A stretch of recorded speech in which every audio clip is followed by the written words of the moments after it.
어제 말씀도 하나님께서는 이스라엘의 교만을 지적하셨는데요.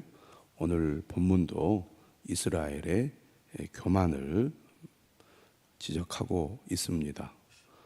15절이죠. 너희는 들을지어다. 귀를 기울일지어다. 교만하지 말지어다. 여호와께서 말씀하셨습니다.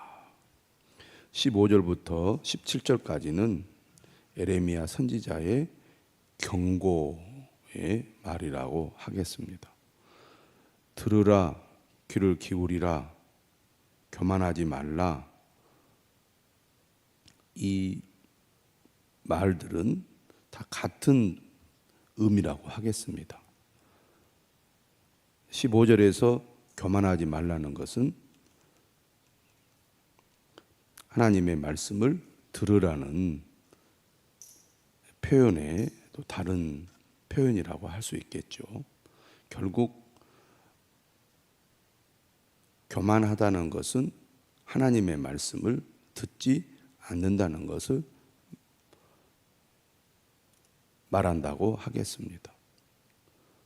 교만하기 때문에 하나님의 말씀을 듣지 않고 내 뜻대로 한다는 얘기겠죠. 16절입니다. 그가 어둠을 일으키시기 전, 너희 발이 어두운 산에 거치기 전, 너희 바라는 빛이 사망의 그늘로 변하여 침침한 어둠이 되게 하시기 전에, 전에라는 말을 3번 반복해서 사용하고 있습니다. 너희 하나님 여호와께 영광을 돌리라. 들으라는 말을 3번이나 반복하여 강조하면서 뭘 얘기하고 있습니까? 너희 하나님 여호와께 영광을 돌리라 이렇게 말합니다. 그런데 그 전에 어둠을 일으키시기 전에, 너희 발이 어두운 산에 거치기 전에, 너희 바라는 빛이 침침한 어둠이 되게 하시기 전에, 이 말은 곧 아직 기회가 있을 때 빨리 하나님의 말씀에 귀를 기울이고 그 말씀에 순종하라는 얘기죠. 우리가 하나님의 말씀을 들을 수 있다는 것, 다시 말하면 들을 기회가 있다는 것, 그 자체가 우리에게는 은혜고 복이라고 하겠습니다.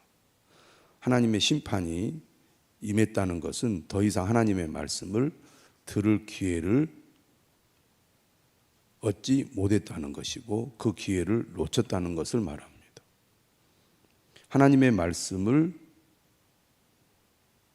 들을 수 있다는 것은 아직도 하나님께서 기회를 주신다는 것이고 심판이 임하지 않았다는 것이고 여전히 긍휼히 여기고 계신다는 것입니다. 우리가 아직 기회를 가지고 있다면, 기회가 있다면 소망이 있습니다.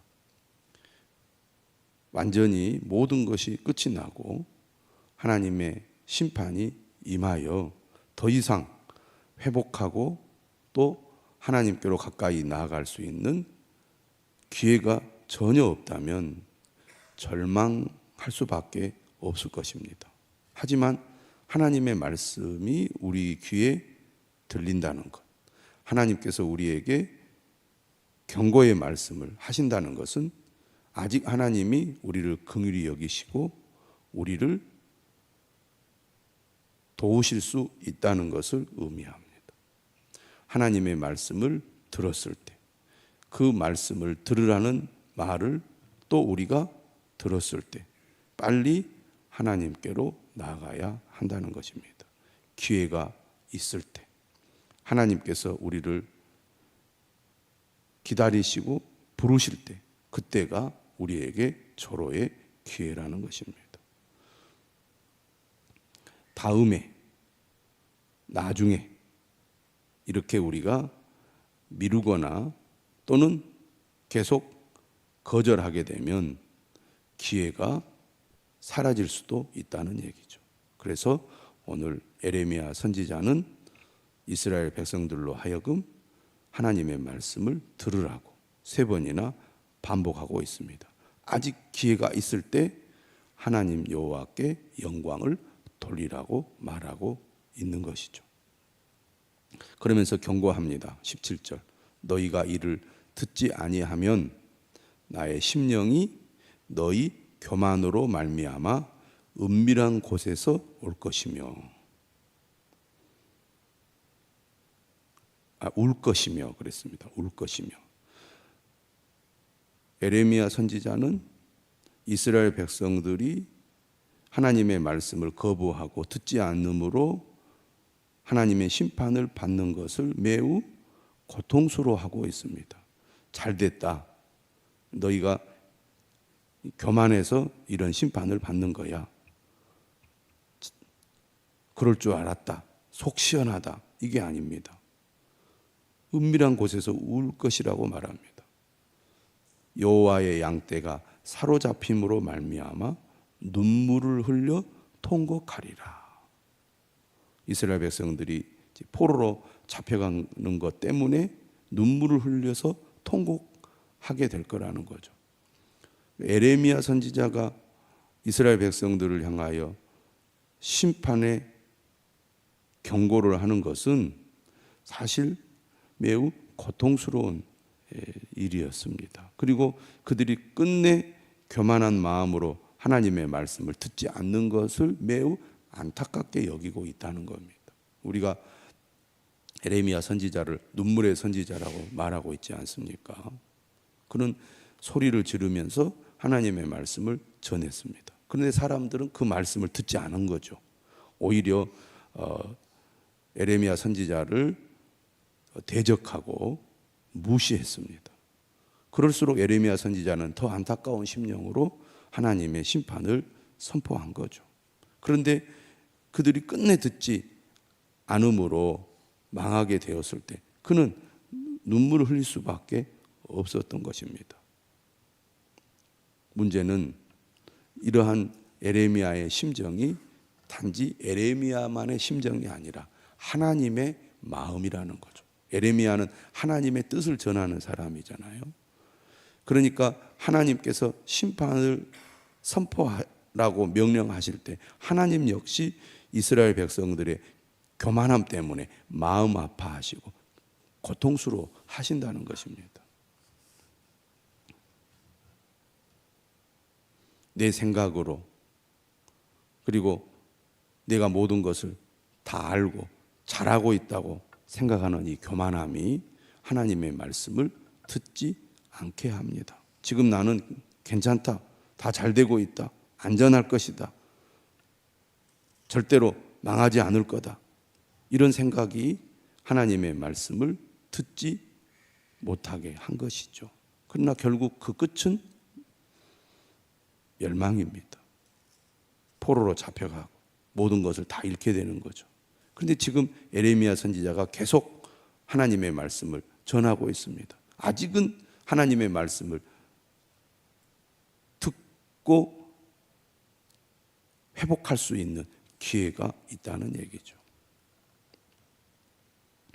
18절에도 말하죠. 너는 왕과 왕후에게 전하기를 스스로 낮추어 앉으라. 관, 곧 영광의 면류관이 내려졌다 하라. 왕과 왕후는 최고의 권력자죠. 나라와 백성들을 다스리는 이치에 있습니다. 가장 교만해질 수 있는 지위에 있는 사람이죠. 그런데 그들이 스스로 겸손한 마음으로 하나님의 말씀을 듣지 않으니까 결국 하나님께서 그들을 낮추신 것입니다. 결국 왕의 면류관, 왕관을 결국 빼앗기게 되는 거죠. 끝내 교만을 버리지 않고 자신이 가지고 있는 힘과 지위를 의지한 왕과 왕후의 왕관을 하나님께서 뺏어버리겠다는 겁니다. 19절은 말합니다. 네겝의 성읍들이 봉쇄되어 열자가 없고 유다가 다 잡혀가되 온전히 잡혀가도다. 이 네겝은 유다의 남쪽이죠. 유다의 주로 사막 지대라고 하겠습니다. 그러니까 남쪽까지 이미 다 점령이 되어버렸다는 것입니다. 그 정도로 적들의 침략을 받아 완전히 봉쇄가 되고 만다는 얘기죠. 그리고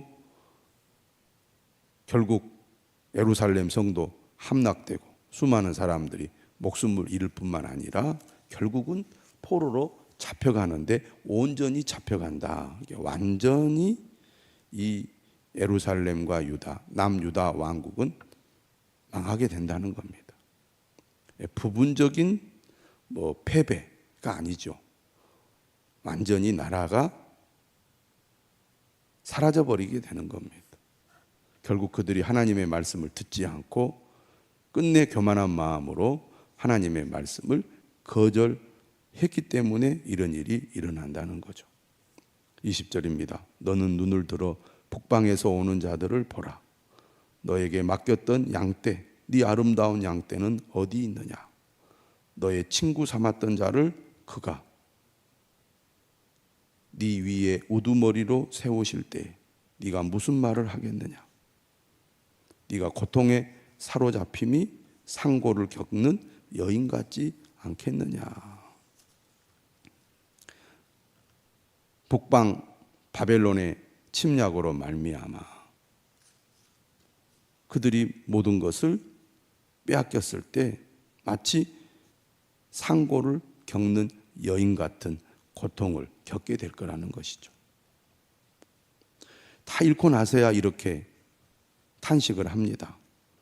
22절 네가 마음으로 이르기를 어찌하여 이런 일이 내게 닥쳤는고 하겠으나 망하기 전까지는 모든 것을 잃기 전까지는 무엇이 문제였는지를 전혀 몰랐을 뿐만 아니라 그런 일이 일어날 것도 생각을 못했다는 얘기입니다. 그러니까 하나님의 말씀을 계속 들었음에도 불구하고 그 말씀에 귀를 기울이지 않았기 때문에 그 말씀을 무시했기 때문에 자신이 어떤 상태에 있는지 어디로 가고 있는지 그 결과가 무엇인지 전혀 관심이 없었던 것이죠. 그러나 모든 것을 다 잃고 난 이후에야 그때 지금 내게 일어난 일이 어떤 일인고라고 탄식을 하는 겁니다. 그런데 결국 이러한 모든 결과는 무엇 때문이라고 말합니까? 네 죄악이 크므로 네 치마가 들리고 네 발 뒤꿈치가 상함이니라. 결국 이스라엘의 죄악 때문에 이러한 결과가 나왔다는 얘기죠. 23절입니다. 구수인이 그의 피부를 표범이 그의 반점을 변하게 할 수 있느냐. 구수인은 에티오피아 사람들이죠. 검은 피부를 가지고 있습니다. 표범에도 반점이 있죠. 이것은 태생적인 것입니다. 다시 말하면 바꿀 수 없는 것이죠. 어떻게 구수인이 그의 피부를 변하게 하고 표범이 그의 반점을 변하게 할 수 있느냐? 할 수 없다는 얘기잖아요. 그런데 만약에 그러한 것들이 가능하다면 악에 익숙한 너희도 선을 행할 수 있을 것이다. 구수인의 피부와 표범의 반점이 태생적인 것처럼 이스라엘은 이미 악에 익숙해 있다는 것입니다. 다시 말하면 익숙해 있다는 것은 스스로 바꿀 수 없는 상태가 되었다는 것입니다. 얼마나 악을 반복해서 오랫동안 행했던지 그 악한 것이 그들이 태생적인 것이 될 정도로 바꿀 수 없는 상태로 되었다는 얘기죠. 그러니 어떻게 하나님의 심판을 피할 수가 있겠느냐?